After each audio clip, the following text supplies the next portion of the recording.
All right, guys. Well, welcome back to Elev8ed Podcast. This is episode 8. Can't believe it's episode 8 already. Been through a few already. We have a special guest today. Max, you want to introduce our new guest? Yeah, guys. So we have San Antonio's Blaize joining us. Blaize, aka Blasé. Blasé. He'll be chatting with us throughout the stream, throughout the podcast. Get a chance to get to know him a little bit, ask some questions, and just general bullshit. I think we might play a track or two during the podcast to get you guys a little more familiar if you're not already. And if we don't play a couple during the podcast, we'll definitely have some of his tracks linked up. Blaize, what up? What up? Man? Chilling. So for those of you who have noticed, episode 7 hasn't made it to YouTube yet, but it will be there soon. We're switching up our editing process, and of course, anytime there's a change, then there's going to be delays. So we should have that hopefully up sometime soon, and then episode 8 will be posted soon after that. Maybe you guys will get a 2-for-1. Who knows? Quite possibly. So in the last week, for those of you who follow us on Twitch, actually, we haven't streamed Quantum at all, have we? No. We've just been playing it. No. Tonight after the podcast, we'll be playing Quantum League, which is very different than what you've typically seen. It's not a battle royale, which is what we've been playing for the last several months, possibly ever. Yeah. It's a bit difficult to explain. Essentially, there's 3 rounds, 15-second rounds. You versus either 1 or 2 other players, and then at the end of that round, you move on to round 2. But your round 1 clone of yourself, ghost, different timeline still is in play. So it's difficult to explain. It's going to be really interesting. Make sure you stick around, check it out. You might find something that you haven't seen before that you enjoy playing. Yep. It sounds super confusing.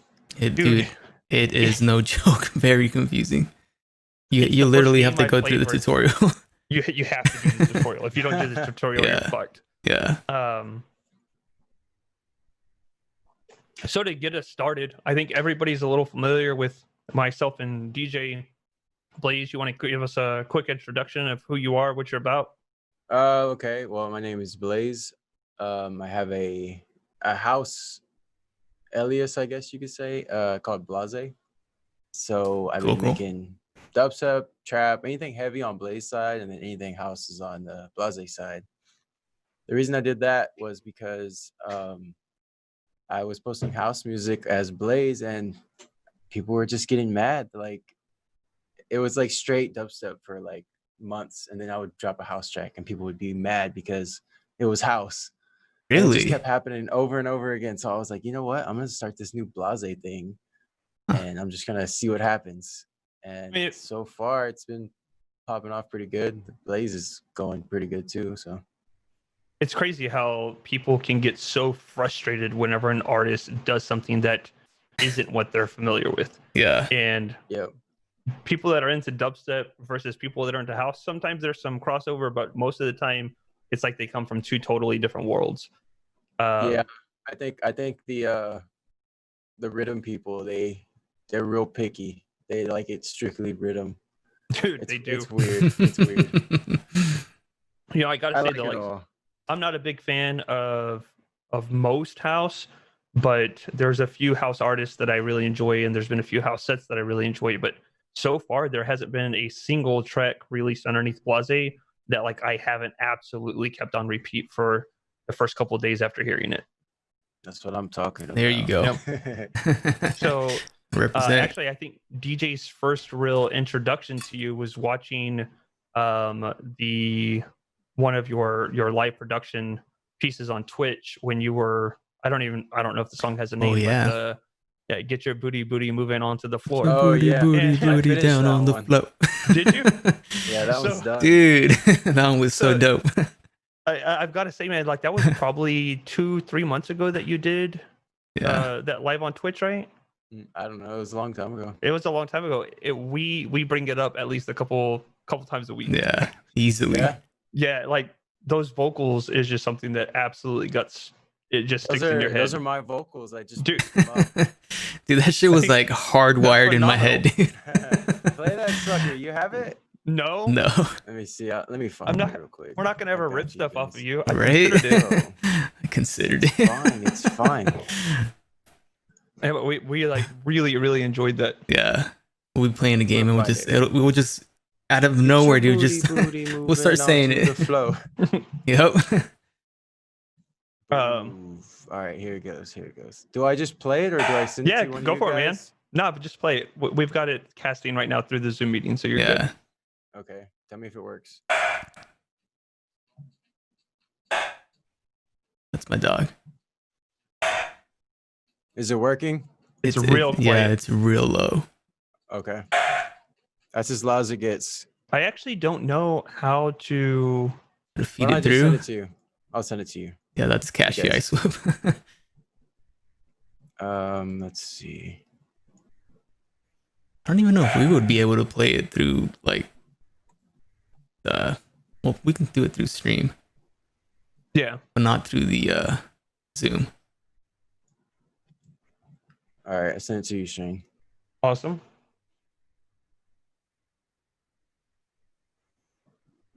So Blaize, how long have you been in this music production business? I started in like 10th grade, I think. Oh damn. That was 2010. Yeah, it's about 10 years. It's a long time, man. It's been a good while. Yeah, my friend was he was at my house making like drum cadences on FL Studio. We were all in band, and I was like, dude, what's that? That's cool. So he showed me, and he showed me that you can make beats and all kinds of stuff on there. So I was like, all right, I want to try it. Put it on my computer. So he put it on there, and I just started making like hip hop beats and stuff. And then next thing you know, I guess it was 2011 when I went to my first show, and I saw Skrillex and all kinds of big giant people like David Guetta and everything. Anyways, I saw Skrillex, and it changed me completely. I was like, dude, I'm gonna start making some dubstep or whatever this stuff is that I'm hearing. And it just went up from there. That's dope, dude. Do you still like remember your first beat you created, or do you still have it? Oh no, bro, those are trash. I mean, I would have kept it, you know, just for memories and stuff. I have one that I did with my friend Corey. We called it Blazing Core, and I still have that one on my. I still have that one on my my SoundCloud. It's private though. So yeah. But it's not bad. It's trash. Not that bad though. That's awesome, man. So yeah, dude. So I didn't know that. I didn't know you've been producing for over 10 years. Yeah, it's been a ride for sure. That makes a lot of sense because you're very, very good at it, and you can definitely tell that you have your process refined. So I don't think you've seen this. Blaize will go live and critique individuals' tracks that they send to him, which I think that's a really unique way of getting some exposure for yourself while also giving other people an opportunity to gain exposure. Whether it's good exposure or bad exposure is really up to them, you know, but like they're the ones saying, hey, send this track over. But what I really enjoy about it is the introduction of some other artists that I wouldn't necessarily hear otherwise. But I really like hearing Blaize like break down and critique the tracks because he's not brutal about it, but he isn't nice about it. Like even a track that when I heard it, like there was a few that stood out. I was like, damn, that's really refined. And I wouldn't expect that to be released from a major label. He was still able to say, oh, you should consider doing X, Y, and Z, and it would make a big impact. And I was like, oh yeah, no, that actually makes sense. That's really cool to think about. Yeah, it's the little things that I hear and I like to like improve on. Just nitpick stuff. That's what someone had told me a while back. The thing they like about my music is the little bitty tiny bits of information in the song, like just little bing, bong, bong, like just little bit tiny things that I throw in there every once in a while. That's what they like most about my music. Yeah. That's kind of what I pick out, I guess. Okay. It makes sense though. Yeah. Your main rhythm sections are going to be what keeps a person moving, but it's the small stuff in between that makes you, like, I guess, feel it different, connect with it. It makes it stand out. Mm-hmm. When surprising. Yeah, rappers, like especially modern rappers, rely heavily on ad libs to really spice up their music, and that's essentially what you're so doing, true. but just with beats and stuff. Mm-hmm. It's like I like it. Little sounds that are you could be an ad lib for. Yeah, you got it. That's it. Yeah, it's a different way of thinking about it. Nailed it. Yeah, I like it. I mean, that's what you're doing with your art is very similar to what we've done with our stream. We're always looking for something that's going to set us apart, and then it's tweaking these minor things that most people are going to go, dude, you spent 30 minutes making this little adjustment to a camera setting or to this or to that. And it's like, no, I spent 30 minutes with you watching. I spent a lot more time in the background. And it's similar stuff, man. Similar stuff. Go for it, DJ. Yeah, like I know you've tapped into the whole Twitch scene too. What actually got you like to actually move forward into Twitch? Quarantine, just straight quarantine. You didn't consider it like before? Like, I didn't even know about it hardly. Well, how much do you know about Twitch right now? Nothing. I've been learning as I go, dude. Like I literally learn something new every time I stream. Like somebody in the comments is like, "Hey, you should do this to something to make it better." And I'm like, "Oh, okay, I'll try it." And then I do it. Like for the longest time, I had my microphone set to where it only talked out the right side or something like that. And I was like, I couldn't figure it out. And then I finally figured it out with somebody telling me how to do it online. Gotcha. There are so many nuances to putting together a good stream, and I can't imagine what that would be like for somebody like you who's making this shift at a rapidly to try and have a relative outlet versus us, who we stepped into this as a mostly as a small hobby at first, and learned and really developed over a year, 2 years, still really developing.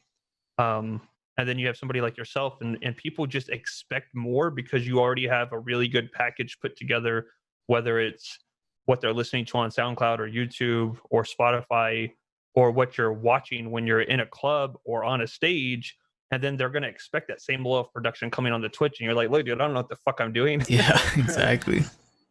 Yeah, we have a question here from IceWolf2772. He says, what's the most unique thing you've sampled? Unique. Oh, I did I sampled a train horn for a track with Soundwreck called Boom Boom. Yeah. I mean, I don't know if it's the most unique thing, but I think it's pretty unique. But anyways, how it just goes. So I pitched it. I made it to where it automated down, so it was like. And, okay. It's called Boom Boom. It comes out on Bygore on the 19th this month. It's a track with Soundwreck, and you'll know exactly what I'm talking about when you. Yeah. Like, oh, that's that horn he was talking about. Yeah, it's like my favorite part of the song. Yeah. Nice. That's dope, man. So the transition into the realm of Twitch for you, that was like 2 months ago, 2.5 months ago, I guess. I don't know. I've lost track. Fuck, man. I guess maybe it's actually been 3 or 4.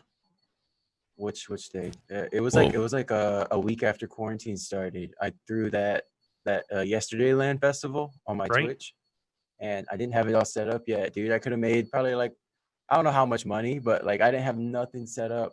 Damn. I could have made so much money on that stream. We had 175 people just chilling the whole time in there, just watching comedy the whole time. Yeah, dude. Like, so that, I mean, it's such a different experience because you're stepping into a platform that you don't know anything about, and not knowing how to capitalize on it, not being positioned to capitalize on it. And you managed to take the resources you have and put together, that was 2 days, right? Yeah, 2-day festival. And you had about 20 artists, I think? I think it was somewhere around there. I can't really remember. Right? It was around there. It was a lot. And I know that wasn't easy to put together, and you made it happen. I started about a month and a half in advance, and I hit up the biggest artist friends that I have, and I was like, "You guys want to throw a festival?" We were literally like the first ones to do it. That's Maybe dope, the second, man. I don't know, but that's why I think that's why we had so many viewers, because we were like one of the first ones to throw the festival. Yeah. For sure, the biggest one that anybody had seen at that time. I'd agree with you, man. I think like around that same time is when like Insomniac did theirs, but we're talking Insomniac and then what you did, and you did what you did without having the financial backing or the experience, and you pulled together something that helped people feel a bit more I mean, it's going to sound cliche, but a bit more at home during quarantine, Yeah. But by at home, I mean, like, they got what they normally got whenever they go out to a club on the weekend or on a weekday or whenever it is you go out, and you brought that experience to them. And like, I know for a lot of people, that's a big deal, man. People are going crazy, and to get that type of release is really good, and it brings the community together. Yeah, people have been asking me to throw a second one, but I don't know if it's the best idea. I don't want to throw a second one and it not be as good just because everybody's streaming right now. Yeah, that's true. It just increased drastically since quarantine. Very true. So, I mean, like, we know a little bit about the obvious struggles trying to figure out how to make stuff like this happen. What would you say has been like the biggest pain in the ass during all of this experience? The quarantine? Yeah.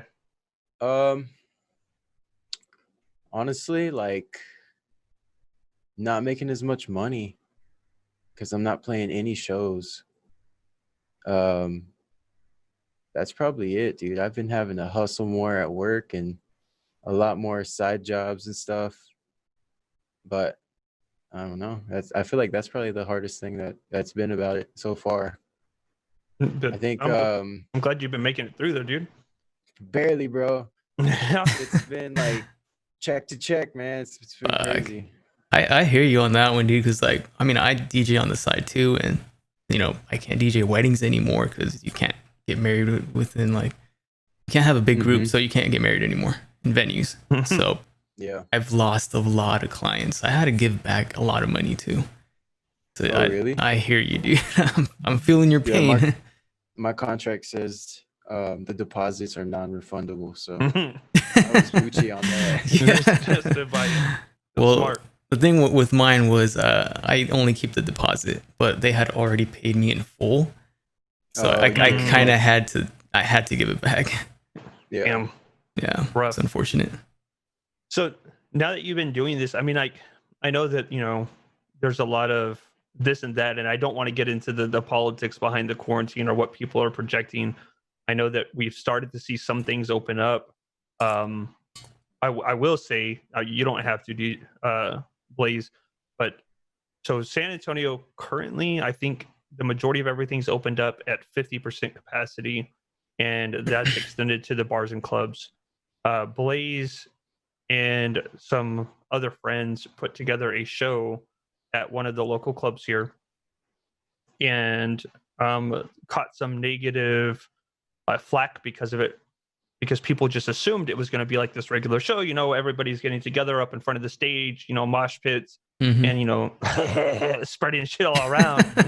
But in reality, like, that wasn't the experience whatsoever. Correct, Blaize? Not at all. So I'll let you explain a little bit more, but to my understanding, like, the bar was closed, only table service, only bartenders coming up, and then like no mingling or interacting whatsoever amongst the tables and patrons, right? Yeah, you had to stay in your section.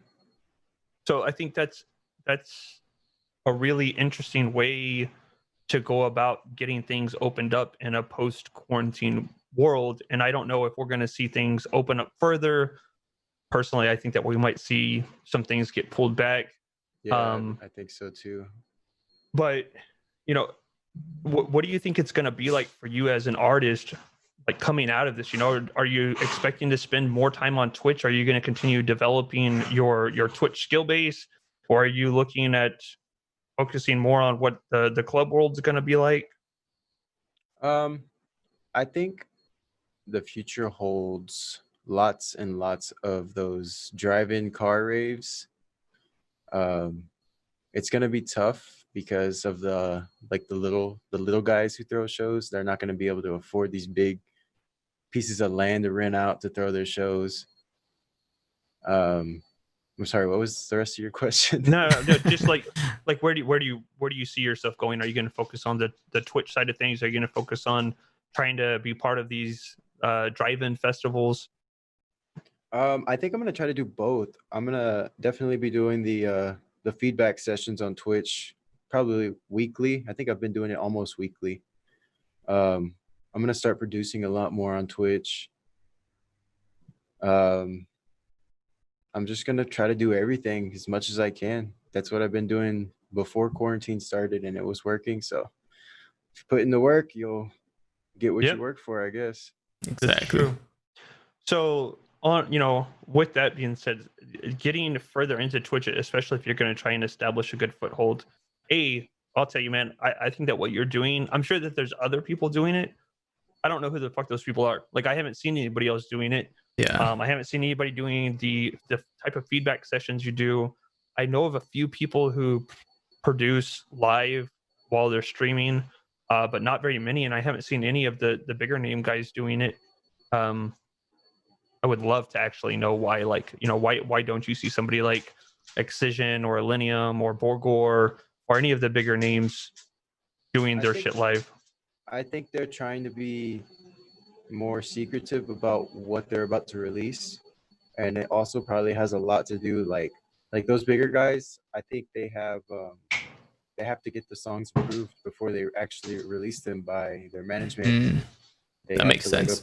Yeah, so they can't really show people what they're working on unless it's going to be approved by their management, I guess. I don't know. That could be a reason. That could be a reason. Not break any contracts. Yeah. So as you continue pushing into this, dude, like either one of us, we have some members in our community too. We'd love to help you just in any way we can with making your Twitch experience a little better. Like talking about the moderators, and I know you don't know much about that, but so like right now in both of our chats, we have at least one or two mods in each one. And our moderators from the Twitch chat channel can do things that assist us, like basic shit, helping interact with the audience so that way anybody who's reaching out, if we don't see it, they still make them feel welcomed and they know that the moderator is basically an extension of us. I know that when you're doing your feedback, you're not going to stop and address every one of the comments that come through. Just like when we're doing the podcast, we try and still have some good chat interaction. Yeah.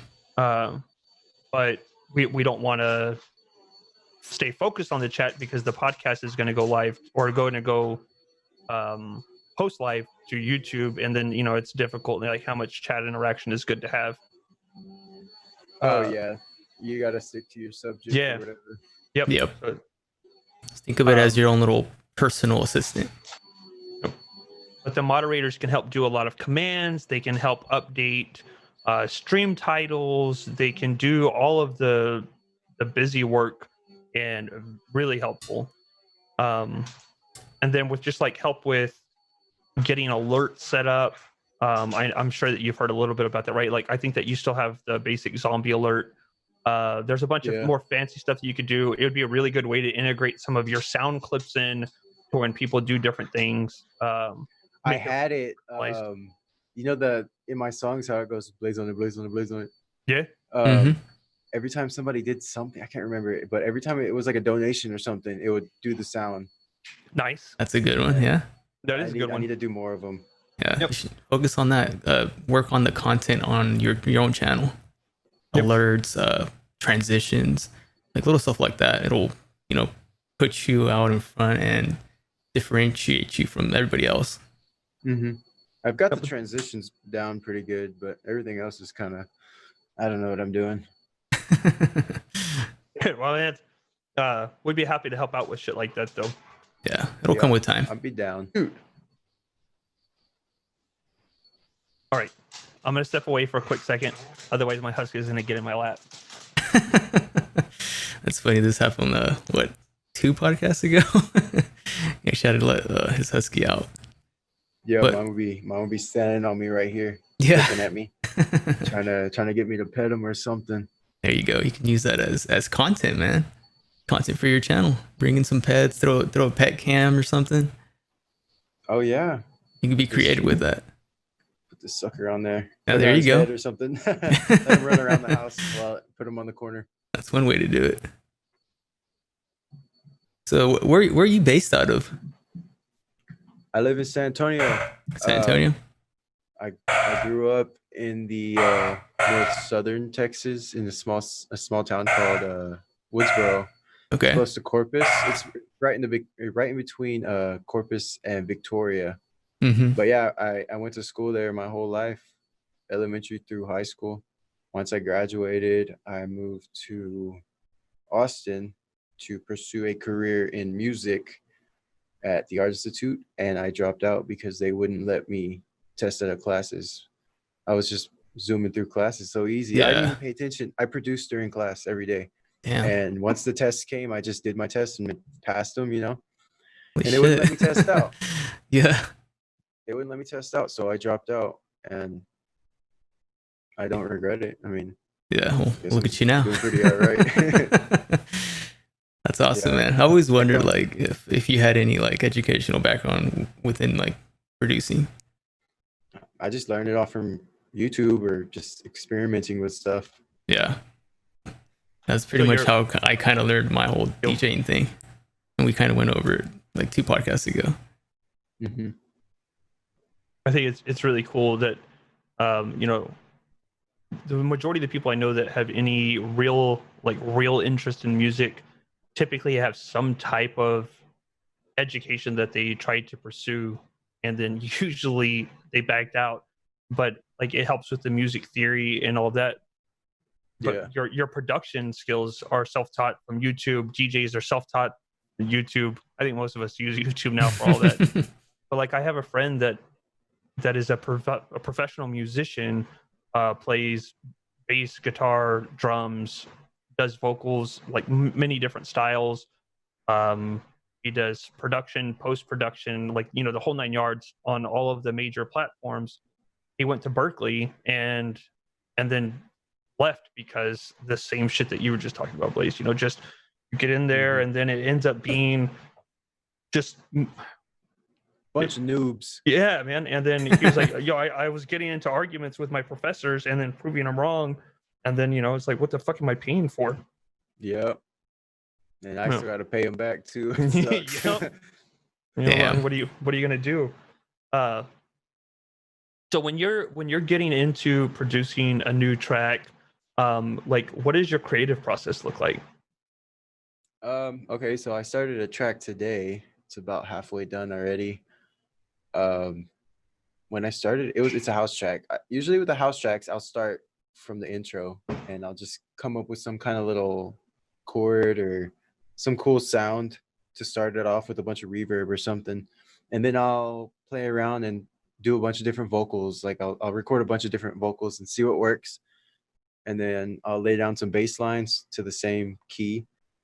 And I kind of just keep moving stuff around and re-recording and changing notes until I like something, and then I just go from that point and then build from there.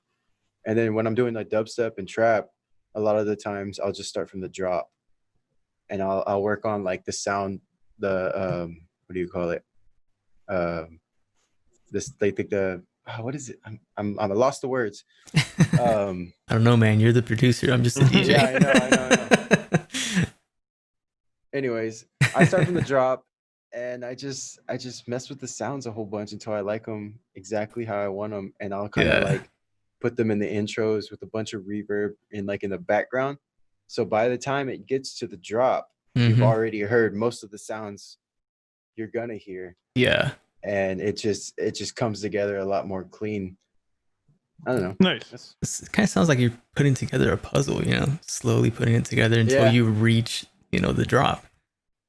Yep. Except for I do it backwards. Yeah. So with the dubstep and rhythm trap, so anything that's more heavy on the bass side, you start from the inner part of the puzzle and then work your way out. And with house, you're going to start from like the corner piece and then work on those individual elements and then build them up into the rest of the song.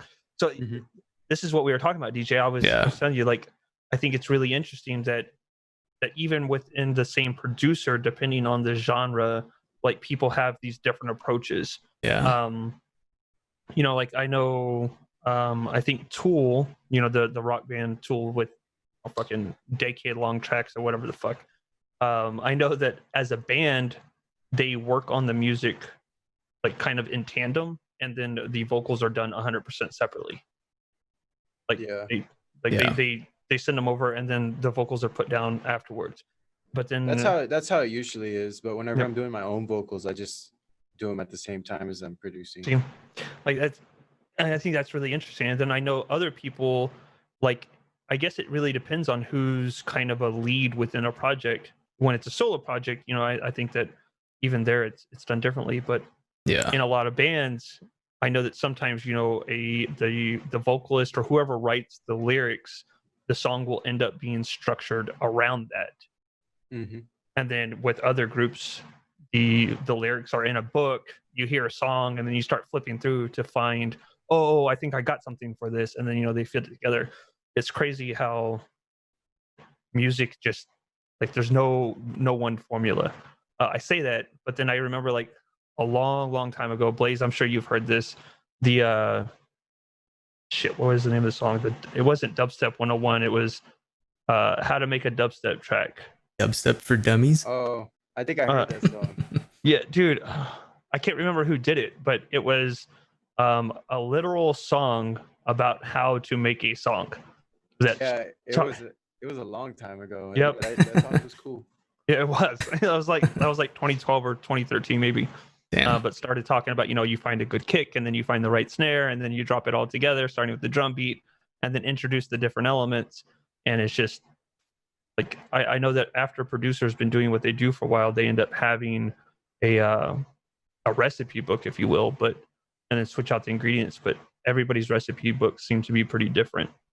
For me, like, I save all like the sound design that I do, so I have like, I don't know, like 100 sounds that I've worked on saved in my library, and then once I start a new track, I can just like pick from the sounds that I've made, and yeah, it's just like little puzzle pieces that you can just put together over and over again.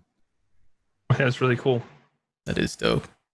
I saw that recently you were spending some time with Crisley, and Crisley is somebody that, you know, we're from San Antonio, you know, we know his music, but it didn't take me long to start seeing that he definitely has a recipe that he followed and just would switch out the ingredients. When he was remixing, you know, these hip hop songs, he would almost always have one verse, or he would start off with usually like the chorus, a verse, go back to the chorus, and then fade out. And that was usually what he did to get his tracks going. And I love that. You know, you come to expect these certain things from the producers you enjoy.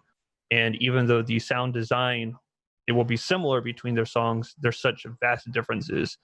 And I don't know, it's just, I was telling DJ that it's an argument that I enjoy getting into with people who want to say that electronic music doesn't require skill, or it's not the same as playing a guitar or piano. I'm like, literally, it's the fucking same. You press a key on a piano, it produces a sound. The biggest difference is that when you press a key on a piano, yeah, exactly. When you press a key on a piano, somebody's already determined what that sound is going to be. Yeah. Somebody like Blaize creates the sound and then assigns it to the fucking key, and then has to understand how to work with it past that. Seems like kind of hard in my opinion. The musicians who play on instruments, they already got their, let's say, sound design already made for them with their trumpet or whatever, you know? Yeah. But there's presets. You can use sounds that have already been made, but it's a lot more fun when you can make something so unique that no one's ever heard it before. And I feel like a good, successful track is going to be a track that people hear, and they're going to hear the sound and they're going to be like, whoa, like I've never heard that sound before ever in my life. And that's what I aim for. Yeah. Uniqueness. I think it's really cool. Yep. It's the whole different train horn came. Yeah. I mean, that's again, a different feel, but what we are doing right now. So there's a lot of people who host podcasts. Not as many people who do podcast with video, Yeah. but you have right now DJs in California. Blaize and I are in San Antonio. None of us are in the same house, and we try and present the podcast in a way that makes it still feel like we're in the same rooms. And working on that is, we're trying to present something that's unique without being so foreign that people are like, "What the fuck is this? And what am I doing with my time?" Right. I like it. It's different ways to display creativity, and I don't know. I love it. I love meeting other people who have creative mindsets, seeing what they do, learning how they get that creativity out and present it to the world. Like this here, this is our creative process and what we've kind of, created. Together and refined. Yeah. So man, so I know that you have some other stuff to do, but what are you doing in your spare time when you're not focused on music right now? I'm either skating or playing Call of Duty or working at UPS. I work 10 hours a week. It's a part-time job. For the benefits, Smart. Yeah, just keep that for that. And skating and playing games. That's what I like doing. So I've seen some of your skate clips. I definitely wouldn't have expected that from you. Don't know why I wouldn't have expected it. But like this dude's really good.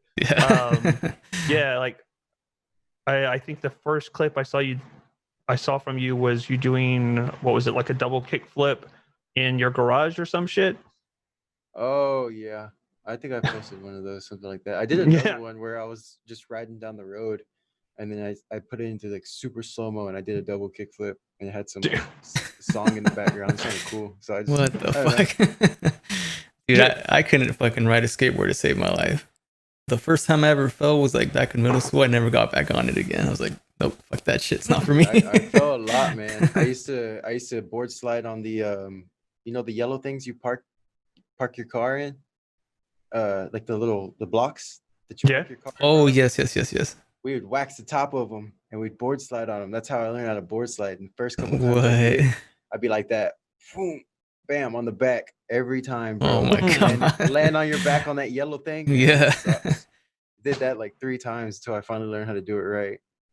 Yeah, Jesus. Oh, that's not bad. Right? How long have you been skating? Started skating in like, I don't know, like 4th grade. Oh shit! Something like that. Well, that explains, the skill level. And so I know that you play right now. You're playing Call of Duty Warzone, right? Yeah. Do you primarily play the battle royale, or you play team deathmatch? What do you focus on? I like them both. I like hardcore mode the most. Interesting. I like duos. Duos is fun. I like that way better than the gunfight quads. It's the battle royale. They got okay. Gotcha. It's like teams of 2. Mm-hmm. I'm not like super good, but I can take on 2 people. Can't take on no 4 people. Yeah. That's why I like it.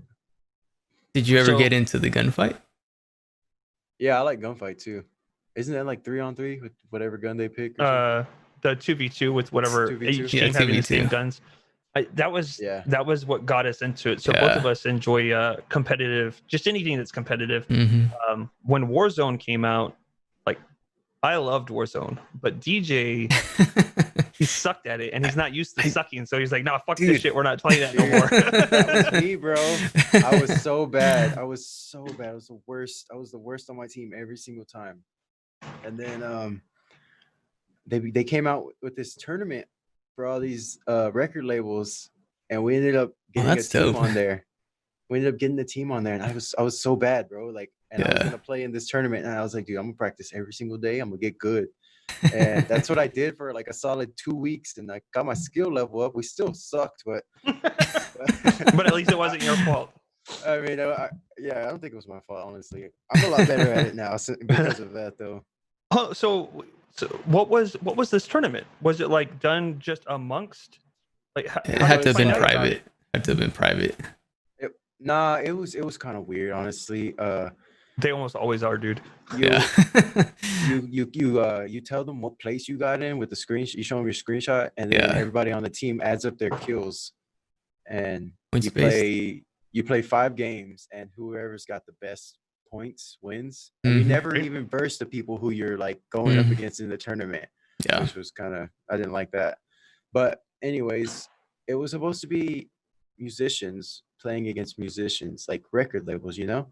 Right. But all these big labels, they hired these professional gamers, bro, to be on their teams. So lame. Homies were getting like 30 to 40 kills a game of Warzone. I'm over here getting like 4 or 5, and I'm like, yeah, I did good, you know? And we go look at the scoreboard, and we're in last place, and we're like, what? Wow. Like, how are these people beating us? Like, I thought we did good. Yeah, they were getting first every match and all that. It was pretty crazy. Dude, that's whack. So, DJ, tell them about our experience last night with Apex, man. Fuck. Pretty much the same thing. I mean, we joined this tournament that we haven't seen before. You had to have a female player on your team, so we acquired one, and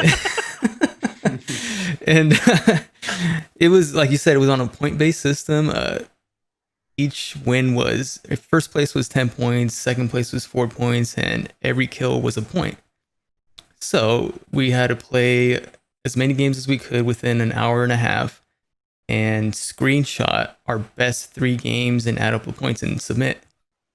That's exactly how ours was. What did we get? Like 20, 25, 20 something.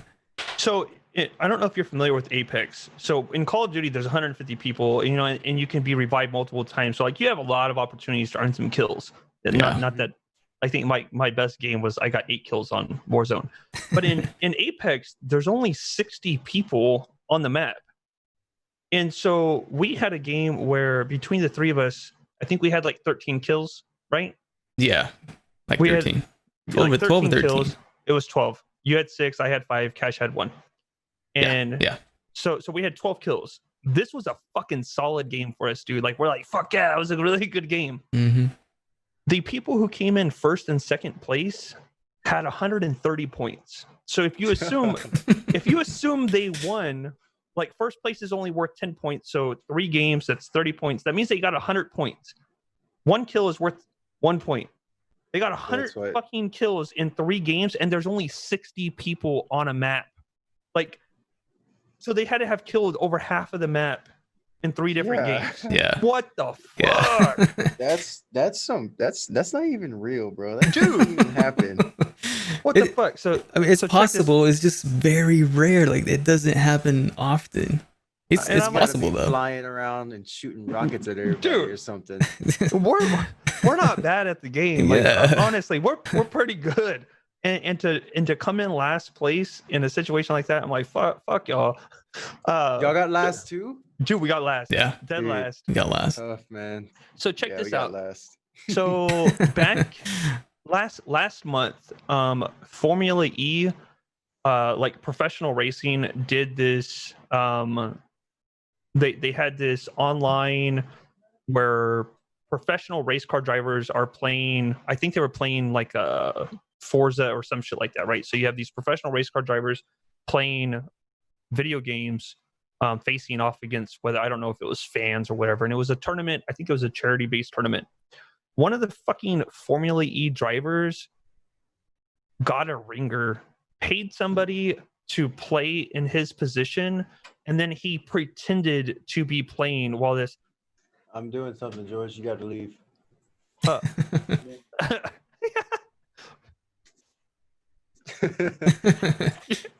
I'm busy. Get the fuck out. Make sure you get him George. Out too. They said what's up. What's up? We said what's up. So this dude like got a ringer, pretended to be playing so that way he could beat somebody's ass like at a game, you know, for a charity event. Like, why do you do this?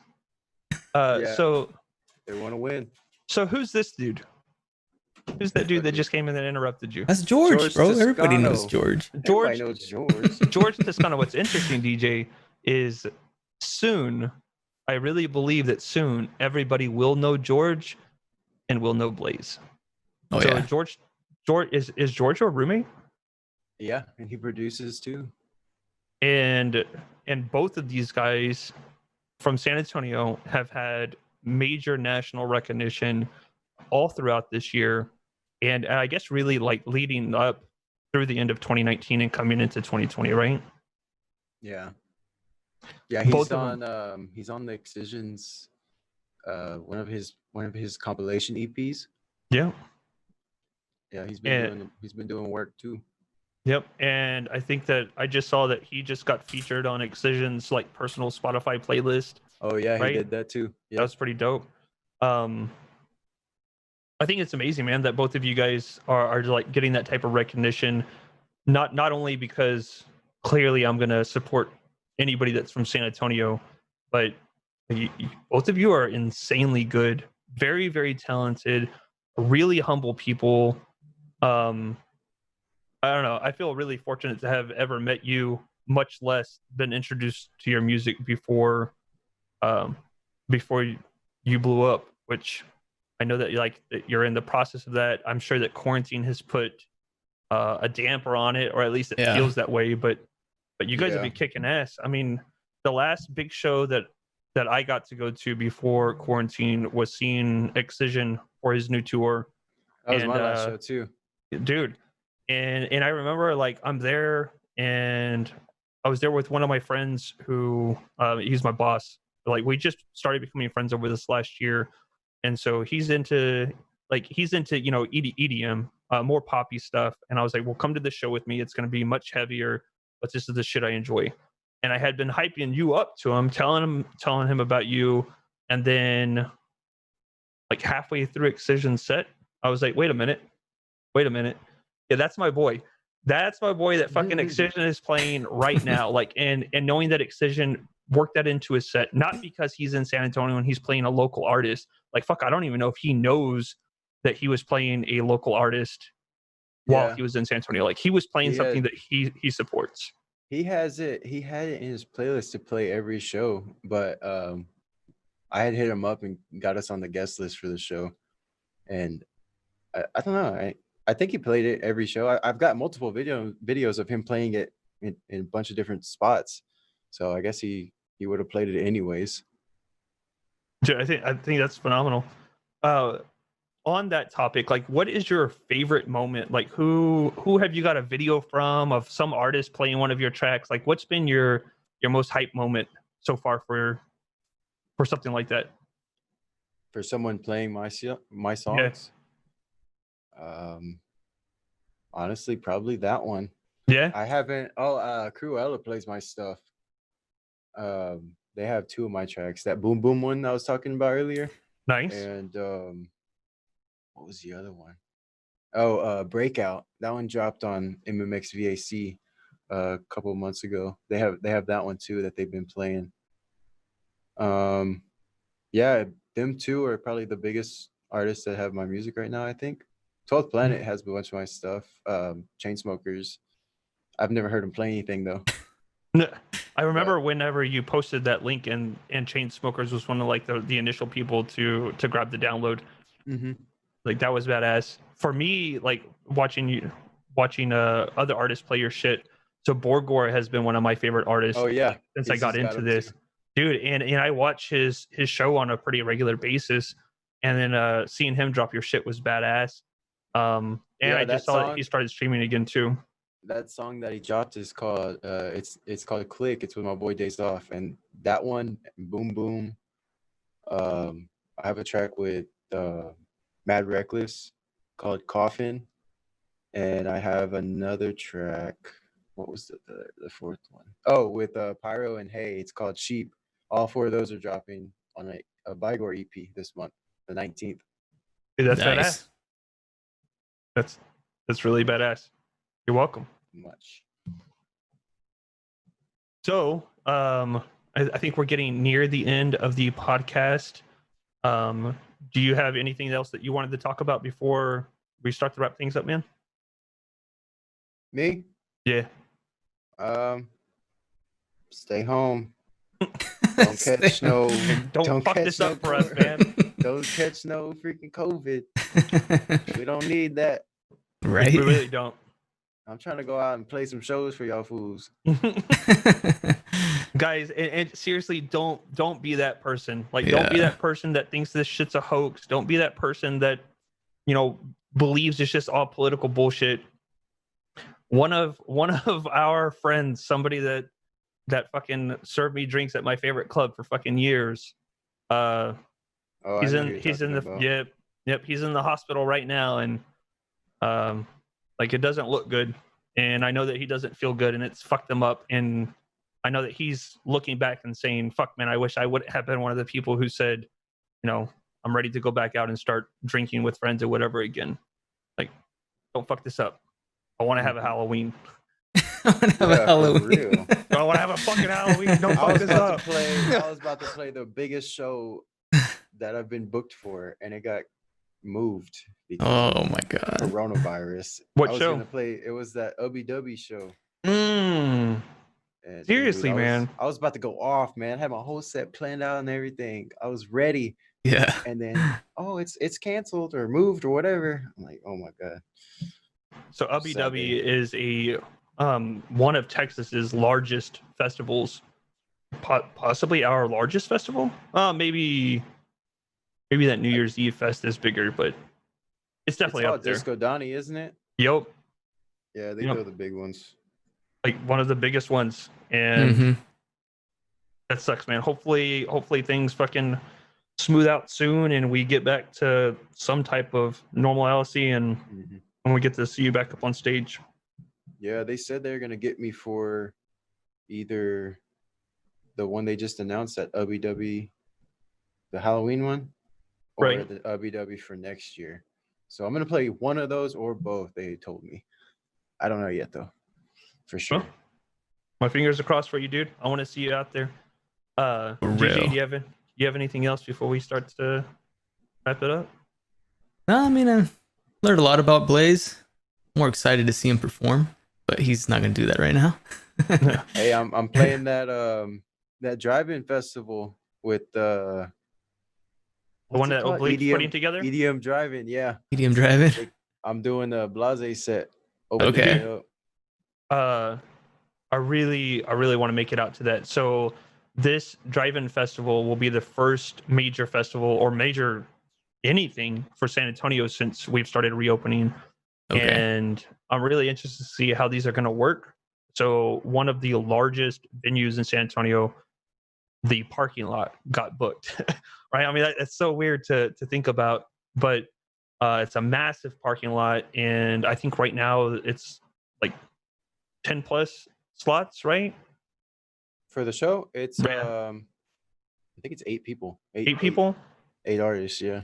And some big names, a lot of money being put into it. So I'm really interested to see what this is going to look like, because this might be what our concert experience is going to be for the foreseeable future. Yep. I think it's going to be dope. They told me that some of the tiers of tickets have already sold out.